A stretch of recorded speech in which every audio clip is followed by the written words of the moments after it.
विश्वसनीयता से यह बात कह रहा हूं कि इंजीनियरिंग के फील्ड में और बुरी स्थिति, टेक्नोलॉजी के साथ काम करते करते उनकी भावनाएं खत्म हो गई और कहीं खत्म नहीं हुई है, शिफ्ट हो गई। कैसे? हमारे अंदर जो भावनाएं थी वो रिश्तों के लिए थी, माता के लिए थी, पिता के लिए थी, बड़े भाई के लिए थी, बहन के लिए थी, दादा के लिए थी, दादी के लिए थी, पड़ोस के लिए थी। आज नहीं। हम उस नौकरी पाते ही उस बहन का साथ छोड़ देते हैं जो जब हम पढ़ रहे थे तो अपना कैरियर दांव पर लगाकर हमारे कपड़े धो रही थी। जब हम पढ़ रहे थे तो अपना कैरियर दांव पर लगाकर वो हमारे लिए खाना बना रही थी। हमारी भावनाएं उस बहन के लिए भी जागृत नहीं हो रही, हमारी भावनाएं उस पिता के लिए जागृत नहीं हो रही जिसने अपना पूरा जीवन हमारे कैरियर को बनाने के लिए कुर्बान कर दिया, जिसने कभी नए कपड़े अपने शरीर में नहीं पहने, जिसने भरपेट कभी खाना नहीं खाया इस आशा में कि मैं अपने खाने से बचाया पैसा बच्चे की फीस पे दूंगा, एक दिन ये नौकरी पाएगा और घर की मेरी सारी समस्याएं दूर करेगा। वही बेटा नौकरी पाते ही दूसरे शहर में शिफ्ट हो जाता है, अपनी पसंद की शादी कर लेता है और फिर उसका अपना जीवन हो जाता है। फिर वो परिवार उसके लिए अपने पति पत्नी और बच्चों तक सीमित हो जाता है। यही कारण है कि उस विश्वकर्मा परिवार में कुछ पैसों के लिए 4 लोगों की एक साथ जान ले ली। इतना कमजोर था, भावनाओं पर उसका इतना कंट्रोल नहीं था कि अगर तुम कर्ज लिए हो तो तुम ही केवल मरो, तुम्हें कोई हक नहीं था कि तुम अपनी बीवी और बच्चों को भी उस कर्ज के बोझ तले दबा के मार डालो। और दूसरा कारण ये जो पारिवारिक में खराब हो गया है, भावनाएं जो खत्म हो गई हैं, एक दूसरे के सहयोग करने के भाव जो खत्म हो गए हैं, वही उसी का कारण है कि जब हम समस्या में आते हैं तब हमें सहायता देने वाला कोई दूसरा दिखता नहीं है। क्यों? क्योंकि जब दूसरा समस्या में था तब हमने कभी उसकी तरफ सहायता का भाव नहीं बढ़ाया। आज हमारी बारी है तो हम भी वही झेल रहे हैं। भारत देश कभी व्यक्तिवादी नहीं था। भारत देश तो भावनाओं का ही देश था। रामचरितमानस केवल भावनाओं पे लिखी गई, जहां 2 भाई लेने के लिए नहीं छोड़ने के लिए लड़ रहे थे, जहां 2 भाई राज्य पाने के लिए नहीं राज्य न्यौछावर करने के लिए लड़ रहे थे। उस भारत देश में इतनी व्यक्तिवादिता है कि हमारा बड़ा भाई अस्पताल में लेटा है और हम उसी समय मनाली के ट्रिप में घूम रहे थे।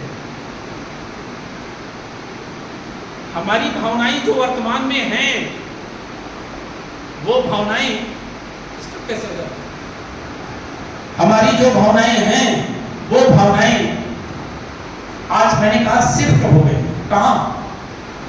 हमें रिश्तों के प्रति भावनाएं नहीं बची, एप्पल के फोन के प्रति चाहिए, अच्छी गाड़ी चाहिए, अच्छा बंगला चाहिए, अच्छा सूट चाहिए, अच्छा पर्स चाहिए, अच्छा ऑफिस चाहिए। हमारी गाड़ी को थोड़ी सी चोट लग जाए तो गरीब को 10 थापड़ मारने में हम कोई देर नहीं लगाते। क्यों? क्योंकि हम इमोशनली गाड़ी से जाते उस व्यक्ति से नहीं जुड़े।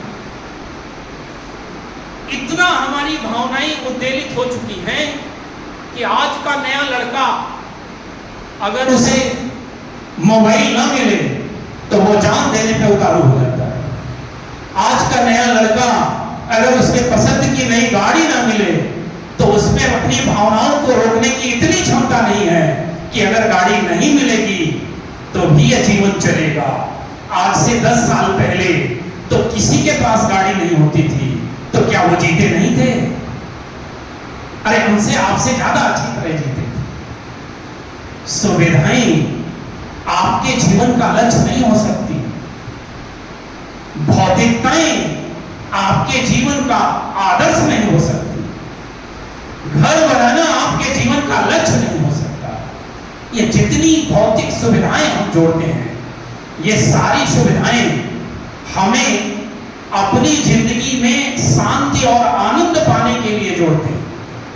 ऐसी सुविधा का क्या करेंगे कि हमारी वो शांति और आनंद ही नष्ट हो जाएगा।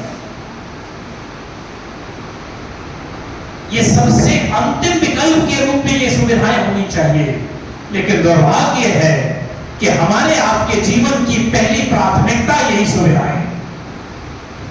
हम आप इन सुविधाओं को जोड़ने के लिए ही जी रहे हैं, और अगर नहीं जोड़ पा रहे हैं तो हम डिप्रेशन में चले जाते हैं। एक ही दिन में हमें अमीर बन जाना है, पड़ोसी से बड़ी बिल्डिंग बना लेना है, पड़ोसी से बड़ी गाड़ी खरीद लेना है, और हम अगर ऐसा नहीं कर पा रहे तो हम अपने जीवन को निरर्थक मान लेते हैं। कहां पाए आप ऐसे विचार? ये जो आधा अधूरा विचार है आपके मन में, यही हमारे दुखों का बड़ा कारण है। और ये जो भावनाएं भौतिक सामग्रियों जोड़ने के प्रति जो हमारे बन रही हैं, वही युवा पीढ़ी को डिप्रेशन की ओर ले जा रही है। वही युवा पीढ़ी को भौतिक सामग्री यदि ना मिले तो उन्हें यह जीवन निरर्थक है ऐसा आभास कराती है। लेकिन हमने अपने समाज का ताना बाना ही परिवर्तित कर दिया है। हमारे आदर्श परिवर्तित हो गए।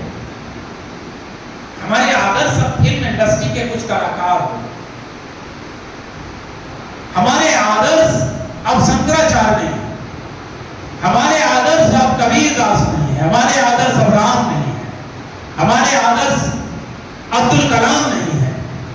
हमारे आदर्श अब वो सुविधाभोगी लोग हैं जिनके लिए रिश्तों की कोई मायने नहीं है, जो हर दिन दूसरा रिश्ता चुनते हैं, हर दिन नई शादी करते हैं, हर दिन नया रिश्ता जोड़ते हैं। हमारे आदर्श वो, तो जब हमारे आदर्श जैसे होंगे वैसा ही हम बनना चाहेंगे। मेरे